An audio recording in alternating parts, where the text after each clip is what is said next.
¿Qué es Entre Perros? Entre Perros es una novela que un día surgió, digamos, hacia el 2002 más o menos, cuando yo había ido a hacer un reportaje a Sinaloa, a entrevistar a un sicario en el 2002, y las cosas se complicaron con ese sicario.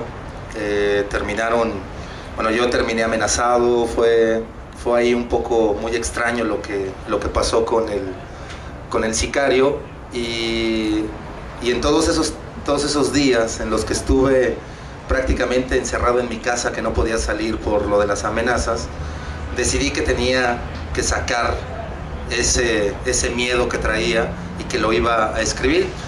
Y se me ocurrió que iba a ser una novela. Al final la verdad es que Entre Perros no tiene mucho de lo que me pasó en ese momento, del miedo, pero sí le empezó a dar una forma a la historia que yo quería, que era simplemente contar lo que en mi oficio de periodista no había podido publicar por miedo, porque los datos no estaban corroborados, etc.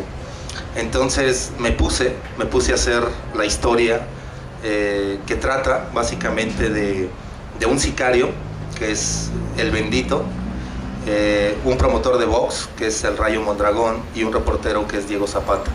Ellos tres son amigos desde pequeños, pero un día que hubo una matanza en su pueblo, cada uno de ellos huyó, y se dispersaron. El Bendito terminó en Tijuana, haciéndola de todo, y se vuelve sicario porque un día matan a su mamá. Entonces él empieza a tenerle un odio a la especie humana y termina siendo sicario. El Rayo Mondragón se va a Culiacán y se hace promotor boxístico, y Diego Zapata se viene al DF y se hace reportero. Un día hay un asesinato en Culiacán, en el Puente Negro de Culiacán, es el puente del tren. Aparece un tipo colgado, decapitado, y le han puesto la cabeza de un perro. Ese asesinato es el que va a unir nuevamente a los tres amigos, y solamente uno de ellos es el que la va a librar. O sea, ellos tienen los códigos de la amistad, lo que es la amistad, pero cuando ocurre este asesinato, los tres se van a dar con todo y solamente uno la va a librar. Dentro de ese mundo de ellos está el otro mundo, que era el que yo también quería contar, y que era básicamente la corrupción, cómo se compraba a los narcos, o más bien cómo los narcos compran a los políticos. Entonces por el libro van desfilando poco a poco 3, 4 presidentes, porque la historia al final dura como unos 30 años, 35 en el tiempo, y entonces van desfilando 4 presidentes, que los 4, obviamente corruptos, obviamente interesados por proteger a un cártel. ¿Por qué la hice también novela? Porque yo no quería que me mataran y no quería que me hicieran algo, y dije, no, mejor lo que voy a hacer es de pronto como distorsionar la realidad, y un poco de lo que yo había vivido y de lo que yo sabía lo podía hacer. En el libro ustedes van a ver que hay un personaje que se llama el Plebe Zaragoza, y que si ustedes lo leen, al final de cuentas van a decir, o presumiblemente van a decir, es el Chapo Guzmán.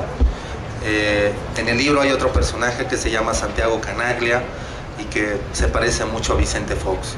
Hay otra mujer que se llama María Zamora, que se parece un poco o mucho a Marta Sagún.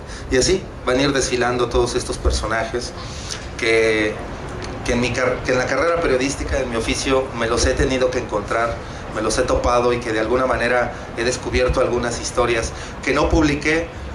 1, para que no me mataran; 2, porque no tenían los datos corroborados. Por ejemplo, yo un día quise hacer la historia de un gran narco que es de los más buscados, que se le zafa la rodilla desde niño y su gran frustración es que no puede bailar norteñas. Yo quería hacer esa historia, al final no la pude hacer, entonces uno de mis personajes se le zafa la rodilla, no puede bailar y tiene esta frustración. Entre Perros también tiene unos personajes que cuando a mí me contaron que existían en el 2002, 2003, me parecieron que era simplemente una mamada, ¿no? Cuando un cuate en Tijuana me dijo, ¿sabes? Existe un tipo que disuelve cadáveres en ácido, y la verdad es que a mí me pareció formidable la historia. Dije, no mames, estos tijuanenses quieren tener el monopolio de la violencia y no la quieren soltar a los culichis. Y entonces le dije, ¿y este tipo qué? Me dijo, no, pues le dicen el pozolero. Ah, está bien. Entonces uno de mis personajes es el pozolero. Cuando yo entregué el libro a Random, justo por esos meses agarraron al pozolero. Bueno, pues salió y declaró que había disuelto en ácido a no sé cuántos personajes. Entonces, todas esas cosas que de alguna manera a mí me parecían fantásticas, vienen incluidas aquí. De hecho, el nombre de El Bendito no era el nombre que viene aquí en la novela. Yo siempre tallé, o siempre se me ocurrió un nombre para El Bendito, y cuando se la di a leer a un amigo en Durango para saber qué le parecía, me dijo, oye, está muy bien, dice, pero ¿por qué pones el nombre de este cuate? Y yo, ¿quién? Sí, pues este cuate. No, pues yo lo inventé. Y me dice, no, cabrón, o sea, este güey sí existe y es sicario del Chapo, güey. O sea, yo te sugiero que cambies el nombre. Entonces, ya cuando se estaba yendo a imprimir, hablé a los de Random y les dije, please, cabrón, tenemos que cambiar el nombre. Y ahí nos tienes cambiando todo el nombre, que no podía modificarlo mucho por el número de caracteres, porque si hacía un nombre más corto, un nombre más largo, se descomponían las cajas en el diseño y iba a ser un desmadre. Entonces tuve que armar un nombre, al final se quedó como Ramón Guerrero, y tuve que hacerlo con las letras que tenía el anterior nombre, ¿no? O sea, fueron de esas cosas que pues de pronto te pasan. También Entre Perros es otra parte, digamos, o sea, tiene esta parte de mi oficio, del miedo hacia esto del narco, hacia lo que yo había descubierto, pero también llegó en un momento de mi vida muy difícil, que era mi divorcio. Entonces, aquí en Entre Perros arrojo todo lo que fue mi divorcio, ¿no? O sea, de pronto yo le agarro un poco la historia o me monto en el personaje de Diego Zapata para contar qué onda con mi divorcio y por todo lo que pasé. Entonces, de pronto, el personaje Abril parece real, aunque bueno, en la vida real no se llamaba así, pero es muy real, ¿no? Entonces era como toda una combinación, y así fue como se dio, y que también por eso decidí que iba a ser novela, porque si yo hacía un reportaje sobre mi divorcio, bueno, pues nadie lo iba a leer, obviamente, a nadie le interesa ese tipo de cosas tristes. El libro sí es violento, es muy violento, pero yo creo que cuando salió en el 2009, yo todavía pensé que yo tenía más sangre que el periódico La Prensa, pero ahora me doy cuenta, conforme ha pasado el tiempo, que la verdad que la violencia que hay en Entre Perros es muy sutil a comparación de la que hemos visto ya en los videos de YouTube, de que bueno, pues ya cortar cabezas, etc. La semana pasada estuve en Durango y hablando con un sicario, me enseñó una nueva técnica para el sufrimiento. Me dijo, ¿tú sabes cómo les quitamos la piel a las personas? Y le dije, no tengo idea, ¿no? Y me dice, mira, ponemos a hervir aceite y después se los echamos. Después les aventamos sal y a los 10 minutos vamos y con una tarjetita, cabrón, le empezamos a levantar el cuero. Bueno, eso no existe aquí en Entre Perros porque yo no me lo hubiera imaginado. O sea, ese tipo de violencia de pronto yo no me hubiera imaginado. La que sí me imaginé y me costó mucho trabajo fue esta, de que iban a decapitar a alguien y que le iban a coser la cabeza de un perro. Yo pensé que era una locura lo que estaba haciendo, pero ahí mismo en Durango, en el 2007, agarraron a un taxista de nombre Ariel, era narcomenudista, lo golpearon, lo torturaron y terminaron colgándolo de un puente, lo decapitaron y le pusieron la cabeza de un cerdo. En ese momento yo me encabroné con los sicarios porque a mí me costaba mucho durante 2-3 días estar pensando mis muertes y estos cabrones lo hacían con una facilidad inaudita.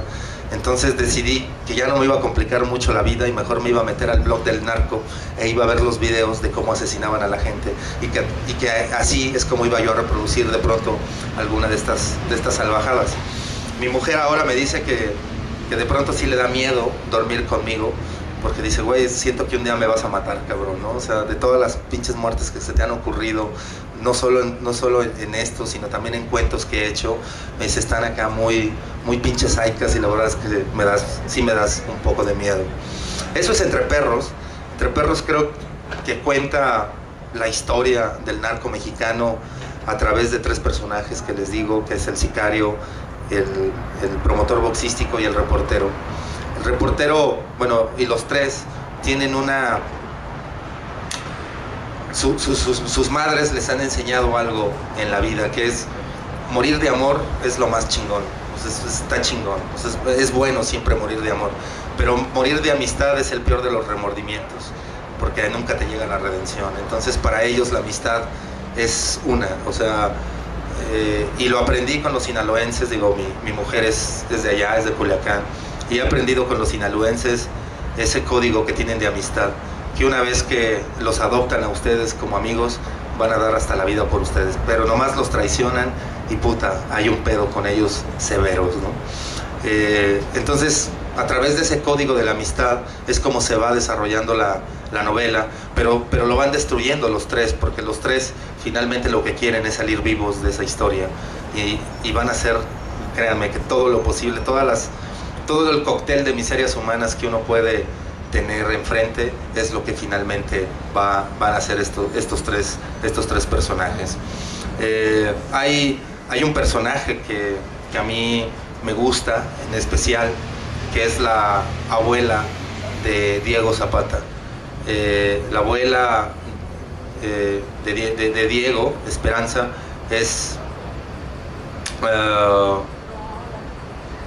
viene siendo mi mamá, ¿no? O sea, mi mamá, digo, murió y era también como una especie de, no sé, de tratar de recordarla entre las páginas, muchas de las cosas que ella me enseñó. Ella fue la que me enseñó que no había que morir de amor, pero, digo, que había que morir de amor, pero no de amistad. Y muchas de estas frases, mi mamá, digo, finalmente era una persona que estudió hasta la secundaria y que en su vida leyó un puto libro, pero tenía el conocimiento empírico de la vida y fue lo que un poco nos enseñó. Y aquí viene un poco la filosofía de mi mamá, lo que ella pensaba que tenía que ser la gente común y corriente. Además nosotros veníamos de un barrio muy peligroso, entonces para mi mamá era todavía más hacernos valer todo este tipo de códigos o de educación que nos dio. Eso es Entre Perros. A mí me da mucho gusto que la primera edición se haya vendido así súper rápido, la segunda también, ya la tercera ya fue caminando como tiene que caminar, pero hasta la fecha no he recibido críticas muy terribles, ¿no? Digo, las recibimos y eso es bueno, pero no ha habido así unas críticas tan terribles. Yo le agradezco a Elmer Mendoza, ¿no? el padre de la literatura norteña, que me haya ayudado. Con él finalmente talleré la novela y estoy tallereando la otra que voy a sacar. Creo que él al final me echó mucho la mano en todas las presentaciones que hubo, hacía hasta lo imposible por estar conmigo y eso fue muy chingón. O sea, verlo en Tijuana, verlo en Sonora, verlo en Chihuahua, verlo en Guadalajara, verlo incluso también aquí en DF, en Minería, siempre estar ahí conmigo. Fue muy padre tener un padrino de ese calibre. Alguien me ha preguntado que si finalmente Entre Perros es más ficción que realidad, y yo creo que yo al principio decía que solamente tenía 10% de realidad y 80% de ficción, pero lo hacía un poco como para protegerme.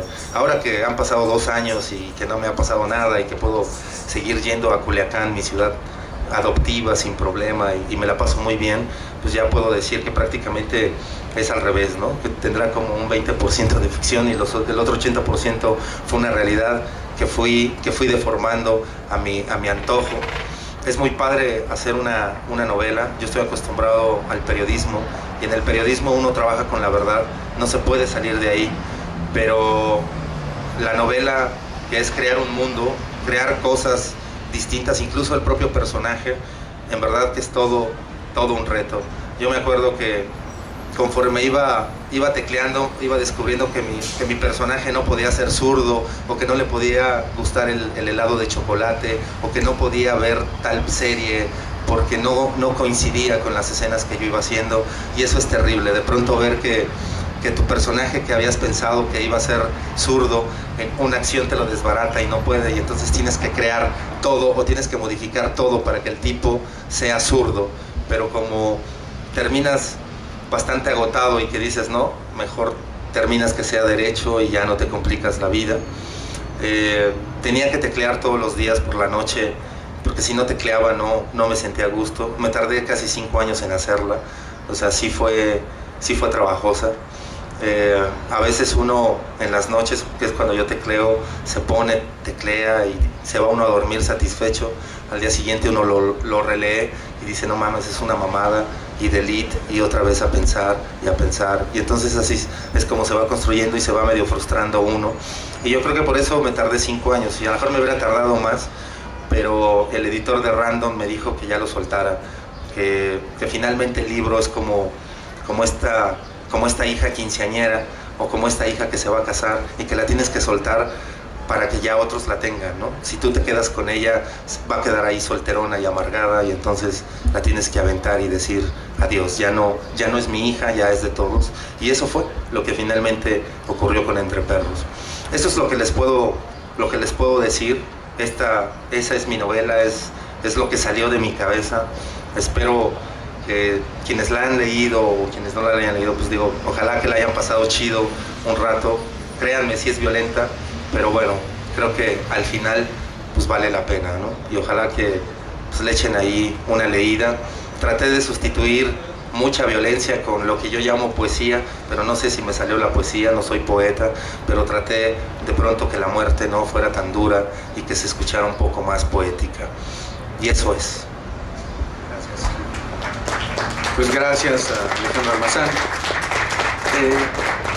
La idea, bueno, de estos tianguis de libros es invitar a los escritores a que presenten sus libros, y así como que la feria del libro, pues así como que cubra, arrope, ¿no?, al escritor.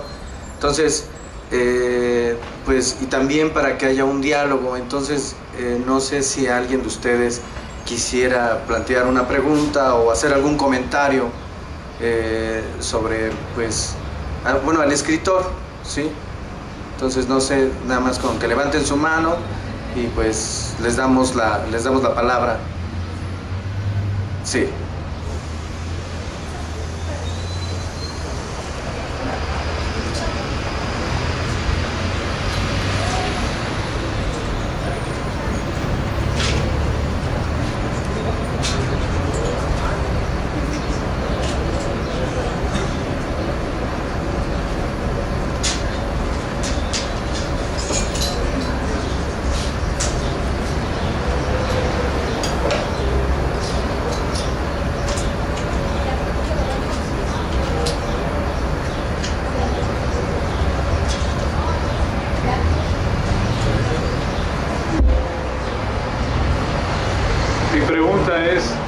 ¿No cree que es un tema ya muy abrumador, que tenemos de día y de noche estas dosis de violencia y de narcos?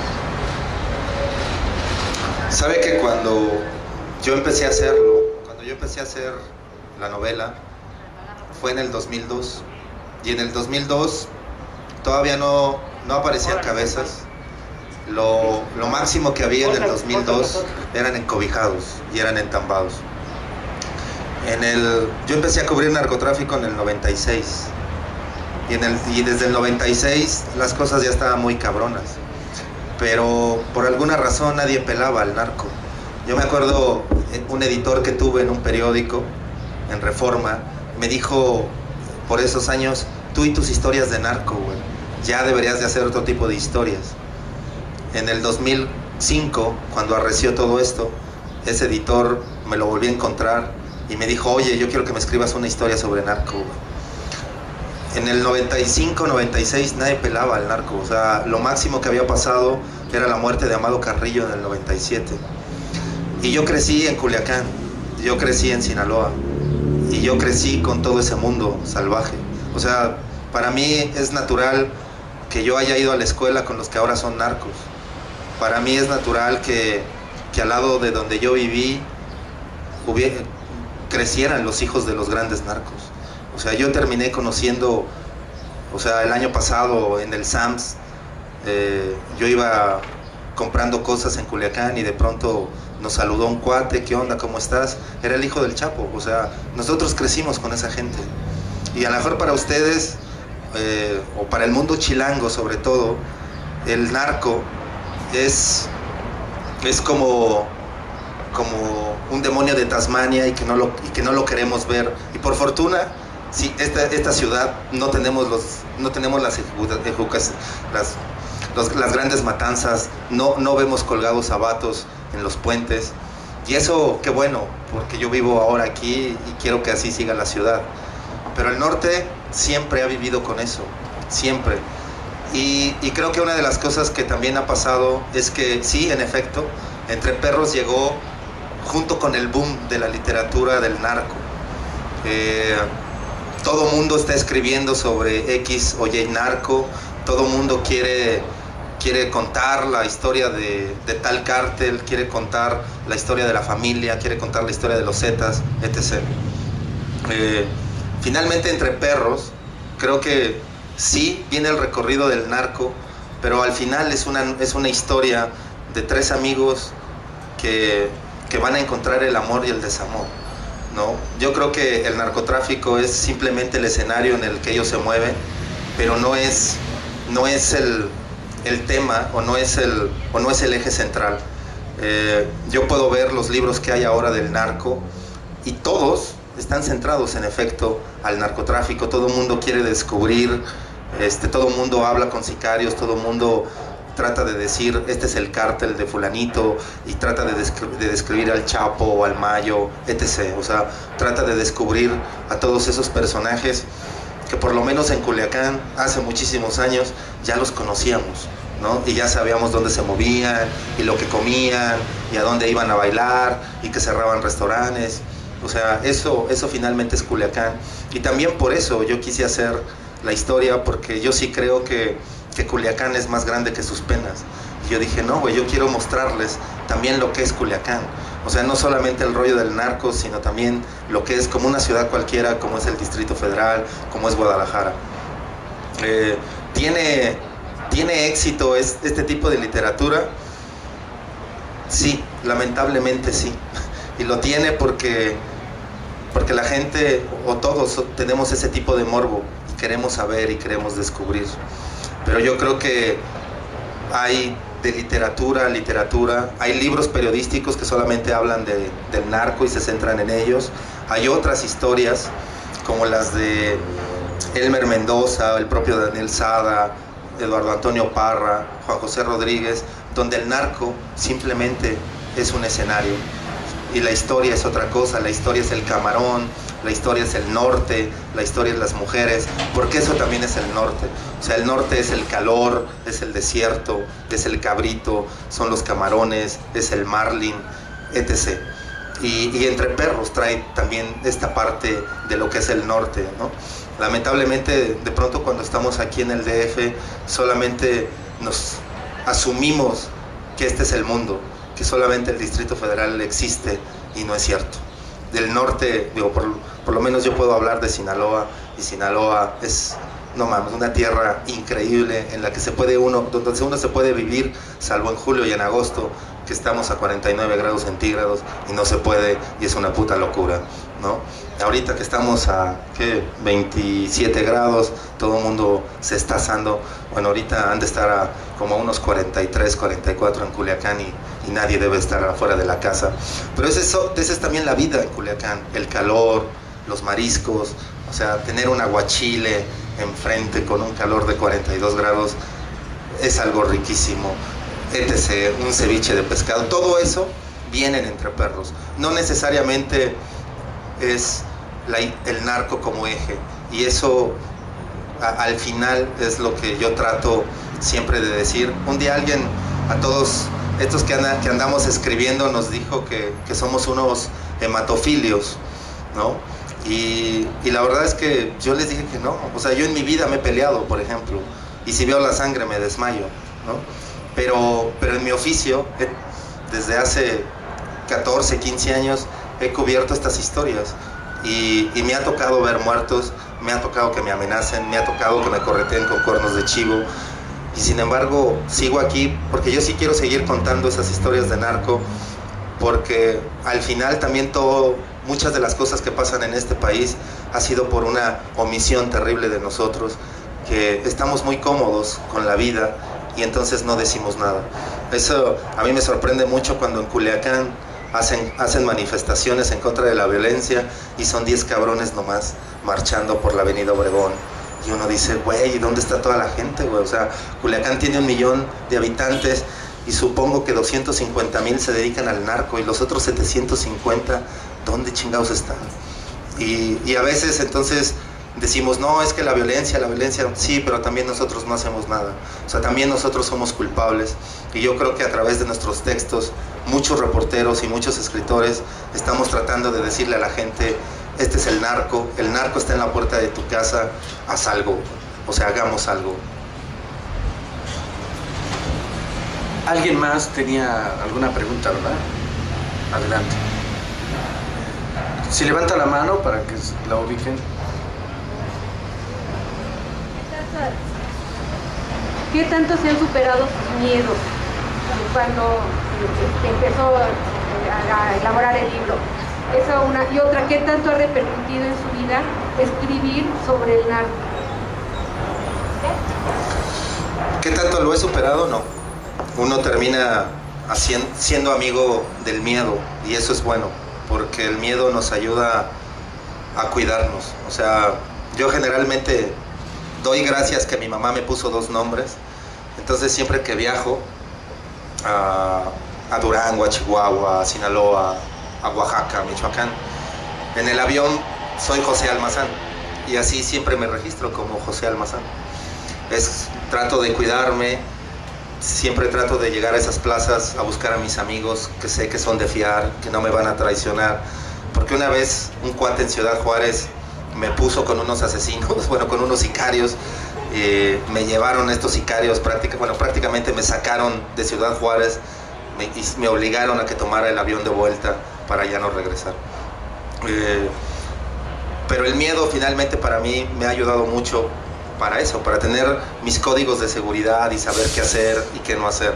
¿Ha repercutido en mi vida? Sí. Yo me acuerdo que justo cuando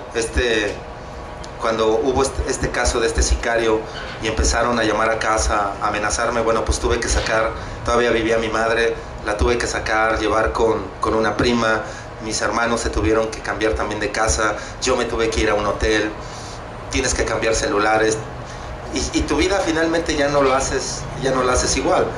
El teléfono de mi casa prácticamente está de adorno, o sea, no llamo, mi celular, sé que a lo mejor seguramente estoy intervenido y hablo solamente las cosas que tengo que hablar, nunca digo nombres, casi siempre todo lo hago por Messenger, lo hago por mail, ¿no? Entonces sí es complicado de pronto cubrir estos temas, pero yo he descubierto que si ustedes hacen, yo como reportero, hago temas en donde no pongo nombres, donde no me interesa saber quién es el jefe de tal plaza, quién es el policía corrupto, entonces uno la libra un poco más. Y eso es lo que he intentado hacer ahora, o sea, trato de hacer más crónicas narcosociales, si es que existe el término, y no meterme a los rollos de corrupción, o no meterme a que tal militar le dieron tantos millones de dólares para proteger a tal personaje, ¿no? Prefiero ir a contar la historia. Ahorita hay que contar muchas historias de todos los desaparecidos, de todos los que han sido asesinados y que no ha habido respuesta hacia ellos de las autoridades. O sea, hay muchísimas historias que contar y esas son en las que básicamente me he concentrado. Por ejemplo, en esta novela que estoy ahora haciendo, es un caso real y estoy un poco en conflicto porque mi personaje central, uno de mis personajes centrales, yo lo hacía muerto y apareció junto con el gobernador de Sinaloa, y digo, puta madre, o sea, ¿qué voy a hacer, no? Pero al final sé que la voy a teclear y sé que ese personaje va a quedar, porque sí es una gran historia la que él provocó allá en Culiacán. ¿Cuál es la historia? Entre 2002 y 2004 en Sinaloa tuvo 0 secuestros, fue ejemplo nacional. Cuando de pronto el jefe de la policía tuvo que irse porque mataron al hermano de Amado Carrillo, Rodolfo Carrillo Fuentes, ahí en Culiacán, y él tuvo que ver con el asesinato, entonces se fue. Y otra vez empezaron los secuestros. Entonces todos decían, bueno, este tipo, Chuy Toño, tiene la clave, tiene la llave mágica para el rollo de los secuestros. Y lo que hizo el tipo fue algo verdaderamente bizarro que solamente en Culiacán puede existir. El tipo, ayudado por los narcos, encontraba o sabía quiénes eran los secuestradores. Con el padrón electoral que había conseguido el gobernador, armaba el árbol genealógico de cada secuestrador e iba por la familia y los secuestraba, las mutilaba, las violaba. Entonces cuando el secuestrador llamaba, pues le pasaban a la mamá, a la esposa o a la hija, y el secuestrador terminaba soltando al secuestrado sin pago alguno, ¿no? Esa fue la historia que hubo atrás del grupo antisecuestros en Culiacán, y que a mí me parece que es una gran historia que hay que contar. Obviamente la estoy deformando, yo nada más sé eso de la historia y todo lo demás se me está ocurriendo, todo lo demás lo estoy inventando. Pero el miedo, simplemente para regresar, el miedo siempre va a estar ahí, es nuestro amigo. O sea, creo que la mayoría de los que cubrimos este rollo de narco tenemos mucho miedo, un chingo de miedo, siempre. Yo creo que los sicarios no nacen, los sicarios se hacen, los narcos no nacen, los narcos se hacen. Hay un pueblo donde vive parte de mi familia, es ahí en Mocorito, justo de hecho en el pueblo de los Tigres del Norte, Rosa Morada, y ahí en Rosa Morada siempre se acostumbró a bajar la amapola, a bajar la marihuana. O sea, y para ellos era un trabajo normal, o sea, desde hace muchísimos años empaquetar la mota o empaquetar la amapola o sacarle la goma a la amapola era así natural. Y sin embargo, los niños que la empaquetaban en la noche, en la mañana iban a la escuela y aprendían, y la maestra les enseñaba valores cívicos, o sea, bastante loco, pero así era. Cuando yo en este libro obviamente tuve que platicar con sicarios para poder hacer el perfil del bendito, que es el sicario, y hablé por lo menos como con 4. Y a mí el que más me sorprendió y que fue del que más agarré rasgos para el bendito, fue un tipo de ahí de Culiacán, que cuando llegué a su casa, no estaba, lo tuve que esperar. De pronto llegó y le dije, hey, ¿qué onda? Me dice, ¿qué onda? Dices que andaba en un jale. Órale, Simón. Agarró a su hijo, lo cargó, se puso a jugar con él un ratito con el carrito, le dio de comer, ya se lo llevó a la mamá y me dice, ahora sí, vato, vamos a platicar. Le digo, no, sí, está bien. Dice, es que ahorita vengo de matar a un cabrón. Entonces, yo en ese momento dije, güey, o sea, este cabrón pudo llegar a su casa tranquilo, jugar con su hijo en el carrito, darle de comer la sopa de fideos, cabrón. O sea, enseñarme su casa, contarme de su papá, contarme de su mamá, y venía de matar a un cabrón. Y yo decía, güey, o sea, ¿cómo? Pues así son, así es la gente, o sea, pueden matar y no pasa nada, a punto, ¿no? Y él me hablaba mucho de estos valores de la amistad, él me decía, y nunca se me... Y bueno, a mí me encantó el personaje porque a él sí le pregunté qué se sentía cuando mataba, ¿no? Y su respuesta fue alucinante, güey. Y decidí que esa parte la iba a poner en Entre Perros. Y es un poco, el tipo me empieza a decir, güey, es que matar es como cuando te estás cogiendo a una vieja y te dice, vente adentro. Y yo dije, güey, o sea, estar o tratar de asimilar lo que este cabrón sentía, güey, cuando mataba. Tú decías, no mames, o sea, no, güey, o sea, hacer el amor es un acto más chingón, güey, que asesinar, no mames, ¿no? Y sin embargo para ellos era un acto de amor. Y yo, o sea, comprendí que al final para ellos era eso, o sea, cuando jalaban la 9 milímetros o el cuerno de chivo, era un acto de amor. Y tú dices, ¿y está loco? Pues no, cabrón, juega con su hijo, güey. Le da de comer, güey. En las noches, a veces se va a ayudarle a su hermano a vender tacos de carne asada, a donde yo he ido a comer, cabrón. Y me pongo a cotorrear con él y... Puta, pero descubres que atrás de ese personaje hay algo tremendo, ¿no? Hay otros que sí, en efecto, desde que los conoces y dices, no, cabrón, o sea, este tipo sí se nos fue y quizá tiene que ver las drogas o tiene que haber el resentimiento. Fernando Vallejo en su último libro, el de El Don Viejo, tiene una frase bien chingona. Está hablando con un tipo y están hablando de los sicarios y Fernando Vallejo le dice, es que los sicarios están mal, cabrón. Si esos cabrones tuvieran el pene grande, cabrón, no asesinarían, cabrón, porque la gente, cabrón, ya les hubiera aplaudido, cabrón, y estos cabrones hubieran resarcido todas sus frustraciones, güey, que tienen. Digo, finalmente, en una cuestión psicológica, usar un arma es un pedo de castración o de esta falta de hombría, cabrón. Pero a mí me pareció genial esa frase de Fernando Vallejo y que ahora la utilicé para un texto de Durango, porque en Durango nosotros lo único que hemos escuchado de Durango son que han rescatado 238 cuerpos de 7 fosas, pero en realidad Durango lo está matando el narco, cabrón. O sea, hay historias verdaderamente cabronas y esas son las que trato mejor yo de ir a contar y a lo mejor los valores se perdieron cuando, sobre todo en los narcos, creo que se perdieron cuando el negocio era más, o conforme el negocio fue más exquisito.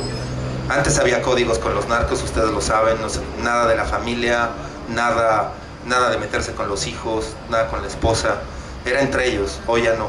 O sea, tú hablabas de que esa misma amistad los lleva a tener venganzas violentas y sí es cierto, pero sabes, en el 83 ya había pasado eso.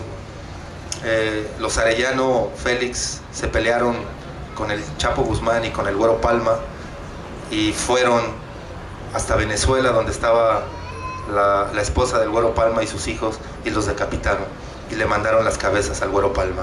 O sea, desde ahí hubo un quiebre, ¿no? Muchos dicen, o sea, aunque yo sí creo que el mayor quiebre fue cuando llegaron los Zetas e inventaron el quinto elemento, cabrón, ¿no? La violencia infinita, cabrón, ¿no?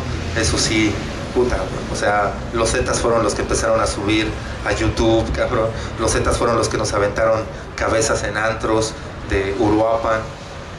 O sea, yo sí creo que ahí fue donde se deformó. Los Zetas son los que te piden piso, te chantajean. En Culiacán, y no defiendo a los narcos, digo, por mí que se oxiden en el infierno, pero en Culiacán es curioso, hasta hoy la ciudad está blindada.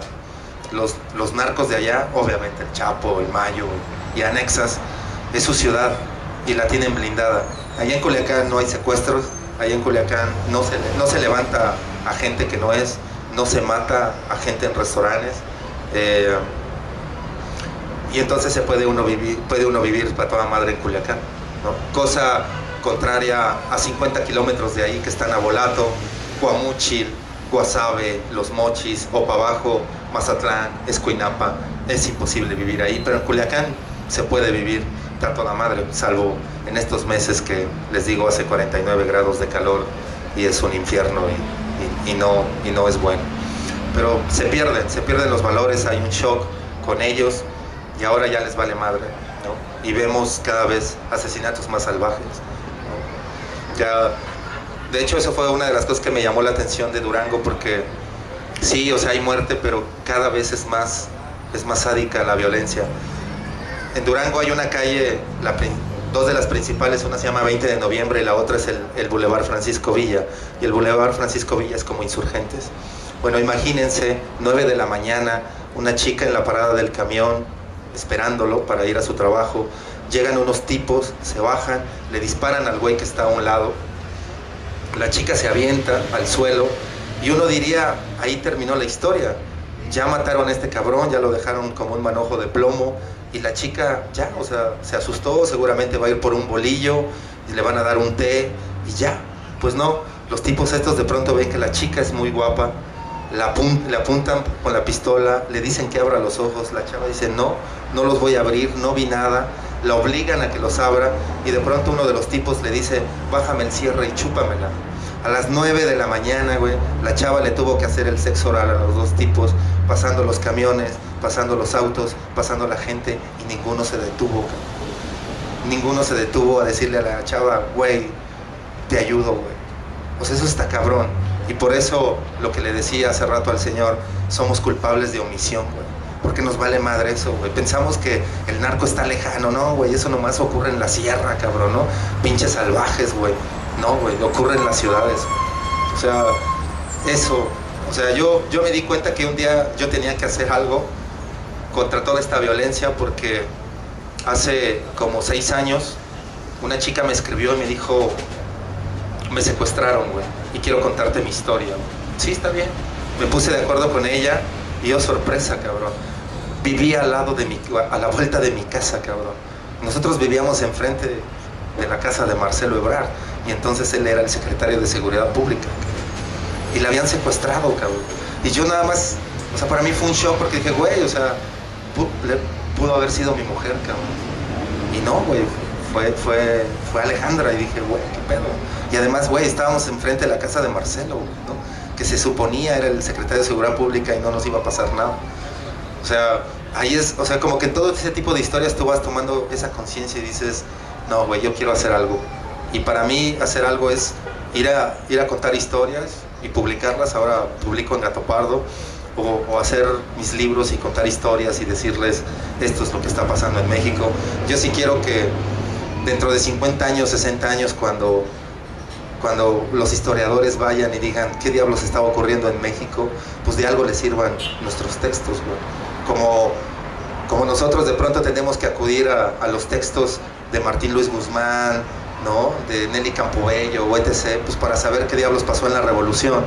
Bueno, creo que también esto va a pasar dentro de unos 50, 60 años o menos, porque además yo sí creo que estamos viendo solamente el principio de cómo nos va a ir en la violencia con México, ¿no? O sea, todavía no terminamos, nos falta un chingo, va a estar feo, muy feo, y luego hasta me dan ganas de irme con mi hermano a Australia, pero también digo, no, güey, yo sí me quiero quedar aquí y ver hasta dónde llegue, hasta donde pueda, y contar estas historias. Y el día que ya no pueda, me vale madre, yo sí me voy, o sea, ni hablar, ¿no? Este es mi país, lo quiero un chingo, pero puta, es un caos, realmente es un caos. Cuando ustedes salgan del DF y en verdad van a empezar a descubrir lo que es la vida, güey, la vida diaria, la vida cotidiana.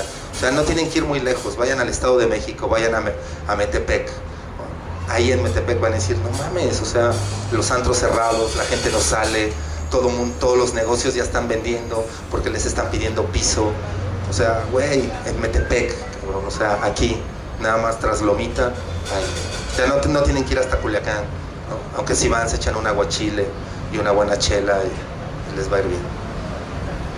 Hola, mira, yo soy de Matamoros, Tamaulipas. Ahorita lo que está viviendo ya es realmente espeluznante. Realmente no se puede ni salir a la calle. A las 8 de la noche ya no hay nadie en la calle. Nadie en lo absoluto. Como tú dices, los antros, las cafeterías, panaderías, restaurantes, lo que sea, cabrón. En todos lados te están partiendo la madre, güey. O sea, realmente te están partiendo la madre. Y si no le das dinero, güey, te matan, güey. Y si no te matan a ti, te matan a tu familia, güey. Hubo un caso en Matamoros de un antro. Estaba yéndole al señor poca madre, ¿no? Entonces un día fueron los zetas y le dijeron, ¿sabes qué, güey? Te lo compro, güey. Y dijo, ¿cómo sabes qué, güey? Pues es que yo no lo vendo, güey. No, pues, como quieras, güey. Yo te ofrezco, ¿cuánto? $100,000, una madre así, güey. $10,000. $10,000. El antro le había costado a este canijo $2 millones, güey, ponerlo, güey. Entonces, le dicen, no, que estás pendejo, que la chingada, que la madre. Bueno, se pelearon, se mandaron a la chingada. Al día siguiente este cabrón llegó con las fotos de su familia, güey. ¿Sabes qué, güey? Está bien bonita tu familia, güey. Que jalas o te enclochas, ¿no? Entonces, pues ya se lo tuvo que dar, ¿no? Y al fin y al cabo, como que ahora lo mataron, güey. O sea, desgraciadamente, o sea, se hizo el traspaso y lo mataron, güey. Y así hay millones de casos, o sea, millones de casos. Hay en Matamoros ahorita, o sea, tengo un año que no voy por lo mismo, güey. Las carreteras están horribles, lo que es Victoria, San Fernando y Matamoros, puta. O sea, te bajan del camión y te secuestran, güey. O sea, tengo un amigo que desgraciadamente se dedica a eso y no por gusto, sino por obligación. Sepa la chingada dónde está. Pero le dijeron, ¿sabes qué? Trabaja con nosotros y no vamos a matar a tu familia. Pues, ¿qué haces, güey? O sea, van a matar a tus hijos, a tu mamá, a tu abuelita, a todos, güey, a tus tíos, a todos los que tú quieras, ¿no? Entonces dices, bueno, pues chingue, de oro, güey. Entonces, lo que hacen estos cabrones, paran un camión. Este güey me contó un día que pararon un camión y el comandante que andaba con ellos de los Zetas le dijo, ¿sabes qué? Vamos a divertirnos. Está bueno. Y bajaron a las señoras, pues, chavas, señoras, etcétera, y los hombres. A las mujeres las violaron y después las mataron. Niñas también, niños igual. Son los primeros que mataron. Y a los varones, a todos les dieron un machete. Y ¿sabes qué? Pártense a la madre y el que quede vivo, pues ese se va a venir a jalar con nosotros, ¿no? Entonces, el primero que dijo que no, pues estás pendejo, ¿cómo crees que voy a matar aquí? No, ¡pum! Fue el primero que se fue, ¿no? Y así hay, puta, millones de casos. Qué bueno que estás haciendo este tipo de libros para que la gente sepa realmente lo que está pasando afuera, ¿no? Lo que es más que nada en el norte. Está horrible por todos lados. Ahorita quiero viajar a Matamoros y puta, el avión vale 2,500 pesos, güey. Está cabrón pagar 5,000, ¿no? Y aparte con mi señora 10,000 pesos, está cabrón. Entonces, uno se tiene que esperar y tiene que aguantarse, pero realmente en Matamoros, pues es que no puedes hacer nada, no hay ley. La policía trabaja con los mismos. Es que ustedes imagínense que vivimos en un país, o sea, solo imagínense que vivimos en un país donde podemos matar y no pasa nada, que podemos matar a quien sea y no pasa nada. Ese es este país, cabrón. Y está bien cabrón. En Durango hay en un pueblo, en Poanas, o es un municipio, pero en el pueblo de Los Ochoa, que está pegadito a Zacatecas, los narcos llegaron por los niños para que sean sicarios. No, los niños no quisieron. 16 de ellos no quisieron, fueron como 20, 16 no quisieron. Los vistieron con faldas, los maquillaron y los mataron. Y les pusieron un letrero por putos. O sea, no mamen. O sea, esos son nuestros... O sea, está muy cabrón, son historias muy, muy fuertes. Y todas esas historias están ahí. Y esas son las historias que uno está cazando. Y no es por una cuestión de... Ay, güey, o sea, el morbo, la sangre, o por ser hematofilios. La neta no. O sea, créanme que yo por una cuestión también de orgullo, por Culiacán, digo, no, cabrón, yo quiero contar estas historias, porque no llegan. O sea, ustedes de pronto escuchan. El Señor me decía, ya estamos de pronto como muy abrumados. Y sí es cierto. Y hemos estado abrumados por una sencilla razón, porque los medios también se le han pasado a estar cuente y cuente diario muertos, y 10 muertos, pero es distinto contar el número de muertos que contar la historia de los muertos. O sea, todos finalmente hemos tenido una historia. En Guadalajara alguien también me preguntó que por qué seguíamos escribiendo de narco, que él ya estaba muy saturado de narco. Yo le pregunté, bueno, seguramente ya está saturado de narco, estamos en Guadalajara, ¿me puedes contar qué es lo que está pasando aquí en Guadalajara? ¿Qué es el cártel? ¿Quiénes son los cárteles que se están peleando? ¿Quiénes son? No sabía, porque en efecto los medios simplemente están saturando de decapitados, de colgados, de narcomantas, pero no están yendo más allá, no están contando las historias, o no le están diciendo al lector, güey, reflexiona y date cuenta a lo que estamos ahorita. Es como si en Colombia, digo, ustedes lo saben, es como si en Colombia los medios de pronto un día hubieran dicho, se acabó, cabrón, nosotros ya no vamos a publicar. Y si los medios colombianos hubieran dicho eso, nunca se hubiera descubierto que había unos personajes que les llamaban los seropositivos. ¿Qué son los seropositivos? Bueno, pues para nosotros son los infectados con VIH o algo así. Bueno, los seropositivos en Colombia era el ejército que también está pasando aquí. El ejército tenía que ir a combatir a los narcos, y como les daban dinero extra por cada narco que presentaban, los tipos llegaban a los pueblos, masacraban al pueblo completo, los vestían de guerrilleros, les ponían droga y los llevaban allá con sus jefes a decir: yo hoy maté a 5, yo maté hoy a 6, yo maté a tantos. O sea, fueron miles de seropositivos que no tenían nada que ver con la guerra del narco, y esto también está pasando aquí. Además, yo sí quiero decirles algo, o sea, el gobierno federal nos dice que es la guerra contra el narco, y no, pues no nos hagamos güey, o sea, finalmente es una guerra por el control de las drogas, o sea, ese es el asunto.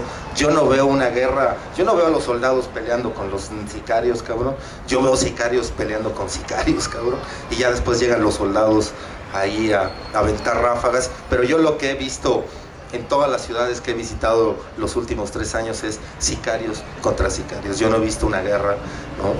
Y eso también complica las cosas, porque al ser una guerra por el narco, por el control de las drogas, pues bueno, es un negocio que no deja un peso diario, deja muchísimos millones de dólares y todo el mundo lo quiere. Y por eso es que apenas estamos empezando a ver lo feo, porque se ha intentado negociar entre los narcos, pero los narcos no quieren, y nadie va a dejar que, si el Chapo Guzmán sea líder de todos los cárteles, pues nadie va a dejar. O sea, el cártel del Golfo tiene sus propios intereses, los Zetas también, el cártel de Juárez, el cártel de Tijuana, los de Colima, los de Guadalajara, los de Oaxaca, los de Guerrero, todos tienen su interés y no lo van a dejar. En mis textos sí suelo poner música simplemente por un consejo que un día me dio Elmer Mendoza. Me dijo: hay que hacer entrañable tus textos, y tus textos los haces entrañable poniendo que el personaje come pancremas con Coca-Cola, que escucha a Rigo Tobar o etc., cosas más cercanas a la gente, al lector. O sea, simplemente por eso. Pero Entre Perros sí tenía la intención de llevar muchísima música, mucha, o sea, está desde Capaz de la Sierra, pasando por Valentín Elizalde, Los Tigres del Norte, Kings of Leon, Pink Floyd, U2, o sea, eso trae Entre Perros. Pero sí, o sea, me gusta mucho la música, y bueno, pues te agradezco, digo, qué chido que te gustó Entre Perros, espero que la otra que ando armando también te lata. No, gracias. Justo ahorita que mencionaste a Elmer Mendoza, que dijiste que es esto que te recomienda que hagas tus textos entrañables, ¿cuáles crees que hayan sido las mayores aportaciones que este autor te ha dejado? Mira, la mayoría de los, porque me he metido a ese mundo, en el mundo reporteril, puta, la gente es bien mamona, güey, todos los reporteros siéntense, son bien chingones y son ególatras a madres, todos. Bueno, en el mundo literario son lo doble, cabrón, ¿no? O sea, si ya de por sí en el pinche mundo periodístico yo ya terminé hasta la madre de un chingo de ególatras, bueno, en el mundo literario son peores, güey. Y una de las cosas que descubrí primero de Elmer es que no, güey, que era un güey súper alivianado, un tipo que te adopta, así, o sea, a mí me adoptó como su hijo o como su camarada, no sé, y me empezó a enseñar. Y de las cosas que me ha enseñado es sobre todo lo de las cosas entrañables, hacer tus personajes entrañables, o sea, que esos personajes al final se identifiquen con el que está ahí, con el lector, y también me ha dado, digamos, como tips de que cuando estoy haciendo novela no estoy haciendo crónica. La primera versión que yo le entregué de Entre Perros la leyó, y así como la leyó la tiró a la basura y me dijo: güey, está chingón, es una crónica, pero esto no es novela, cabrón, y le tienes que volver a dar. Y entonces, puta, tuve que volverle a dar. Me enseñó que había un ritmo, que había que tener frases cortas, que había que encontrar la musicalidad de las palabras. Y yo decía: ay, no mames, güey, ¿cómo encuentro la musicalidad de las palabras? Y entonces me dijo: güey, tienes que leer en voz alta y te vas a dar cuenta de esa musicalidad que existe. Y sí, o sea, ahora lo hago y digo: puta, sí es cierto, tiene razón Elmer.